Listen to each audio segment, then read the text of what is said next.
Amen. Sa Mark 2:17, na siya gingon rin may soon. And when Jesus heard this, He said to them, "Those who are strong have no need of a physician." Take note may soon ha. Kung kinsa tong mga strong ones, no? They don't need any physician. But those who are ill, no? Those who are who have sick, no? Those disease, no? They need physician. That's why mingingon siya diri, I did not come to call the righteous, but sinners. No? Kinsa may walay sakit. Kinsa may walay sakit nato diri magsuon. Physically, siguro we thought we are okay, no? But how about spiritually, no? Can we say to the Lord that I don't have any sick? Okay, ingon bata nga wala tay mga sakit mga igsoon spiritually, no? Physical wala problema, no? But gingon diri igsoon, if you thought, no, that you don't have any sickness, then you are free from the Word of God. Pwede na mo mahawa. Ano mo paminaw? Kung makabalo, kung pamati ninyo nga wala may sakit. But kung pamati nato that we have so many sickness, no? So many disease, no? That we are ill, no? If we thought that we are ill, then congratulations. You need the Word of God. Amen. Amen? Ano man? Kaya the Lord did not come for the righteous, but sinners. Nagpasabot may soon, we are all sinners. In John chapter 5, na certain person gitawag og Nicodemus, no? Nicodemus is a moral man. In the eyes of man, no? In the eyes of man, he is moral. Without any sin.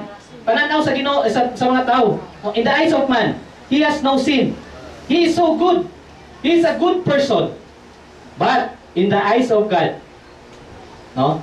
He is ill. No? Daghan siya sakit. That's why the Lord tell him, no? The Lord talk to him that he needs to be born again.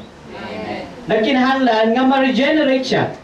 There's a need for him to be regenerated in order ay nga maulian ang sakit mga igsoon. So in like manner, no, we need to realize that we are all sick in the eyes of the Lord. No? We have full of sickness, no?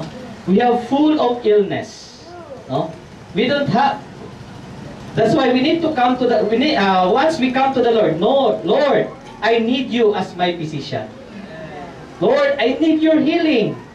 Nagkinahanglan ko sa imo nga pag-ayo. Kaniya to igsuon, no? Minguna naman yun nato.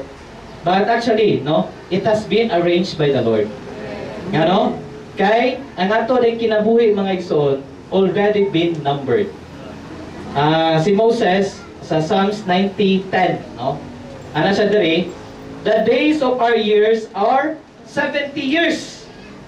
No? Or if because of strength, 80 years. Nagpasabot may igsoon that our days already been numbered. Even si Moses nakaingon siya, kita di ay, no, ang atwarang limit, ang limit sa human life, no, is 70 years. Kung basog pa, kung likon-likon pa, moabot og 80 or 90. So it means bonus na, no? Bonus na siya, no? It means may soon, our days already been numbered. Nanay taga na. Nindot nga example si ang ato ison ani, ana siya diri. For example, you have a money. Atong ato lang ikon na ison. Natay sa peso ha. Namoy 100,000 pesos. Dako-dako na siya. Pero kung everyday ginagasto nimo na, no, imong gina-spend, everyday magkagamay. Hantod moabot na lang nga mahurot. Yan na ba? Same as true, no? Our days, no, since it has already been numbered, it means every day. Paminawan ninyo ha, every day we are not living. But every day, we are dying. Mutuo mo na? Sa mga naminaw sa likod. No? Mutuo ba mo? Every day, we are dying. Taga-adlaw, kita nangamatay. Nagkamatay. Taga-adlaw, kita nagkamatay. That's why ang Psalms 90:12, si Moses kaya po na ni Magson, ana siya dre, teach us to number our days, that we may gain a heart of wisdom. Mga igsoon, we need to be like this. Lord, teach us how to number our days. Nagpasabot mga igsoon, Moses already aware that our days already been numbered. No, nanay taga na sa tawhanon nga kinabuhi. No? Si sister pila ni edad ni sister? 86, no? 86. So 86, it means 86 mo ray gihatag sa Ginoo niya. No? Actually, there is no accidental, no? Walay accident nga nahitabo. Everything has been arranged by the Lord. Amen. Through His sovereignty, everything has been arranged by the Lord. That's why si sister, 86 ang gihatag sa Ginoo niya. Mo sa dihang pagpanganak, no? Sa dihang gipanganak si sister, no? Every day nagkakuan na mga igsuon. Amen. No? Ako lang ikuan ha. Ako lang gilakbit ni. That's why kining ato ang gitawag og so-called birthday, no? It is not adding lives. No? But it is, dili ni siya addition. Actually, ang ato mong pagpasalamat, Lord, thank you Lord, no? Gihatagan pa ko nimo og gidungagan pa ko nimo og another nga kinabuhi, no? Another days, no? Gidungagan pa ko nimo og another days. But dili ni siya mao. In the Bible, in the principle, every day nakuhaan din ni. Dili addition, no? Kung sa math pa, dili addition ang hitabo. But sa man, subtraction. Every day, ginamainos, no? Naay minus nga nahitabo sa ato nga kinabuhi. Musa si Moses, ang kaingon jud siya, Lord, teach us to number our days. No? Ingani sab ang ato ang hitabo karon. Did you know that in the Bible, there are only two things that we don't know when kanusa siya moabot.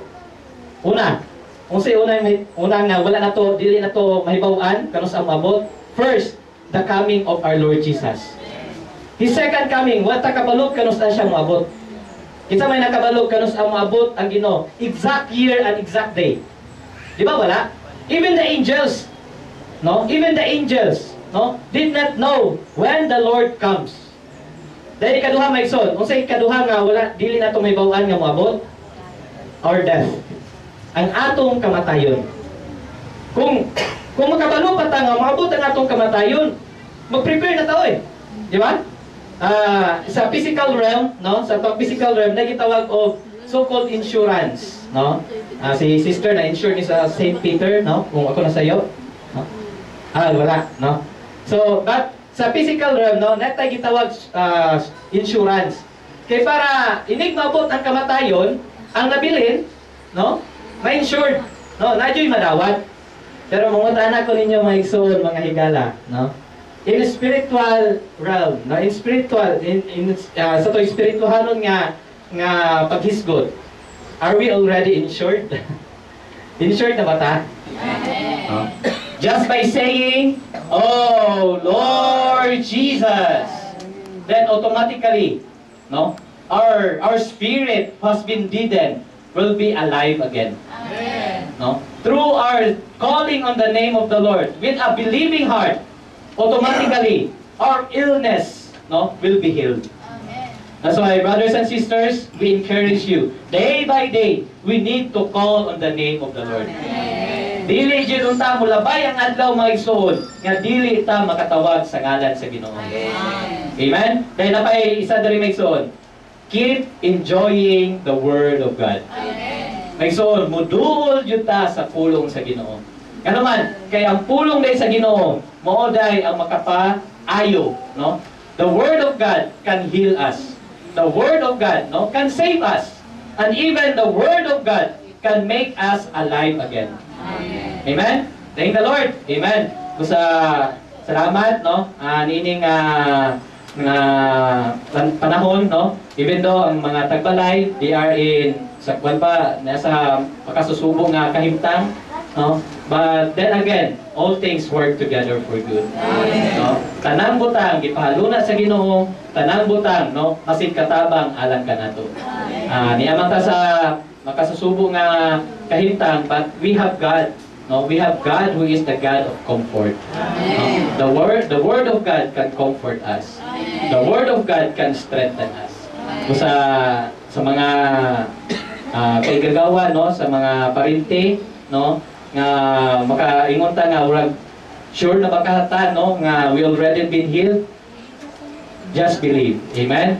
Mutuo lang yun tayo sa Ginoo maigsoon. Then the Lord will heal us. Amen? There's the Word. There's no need for the Lord to come to us physically. For there is already the Word of God. Amen? So, thank the Lord. Before tayo end maigsoon, no, how about let's all stand? Amen? Let's call upon the name of the Lord 5 times. Amen? Let's call the Lord, no, with a believing heart. Amen? Oh, Lord Jesus! Oh,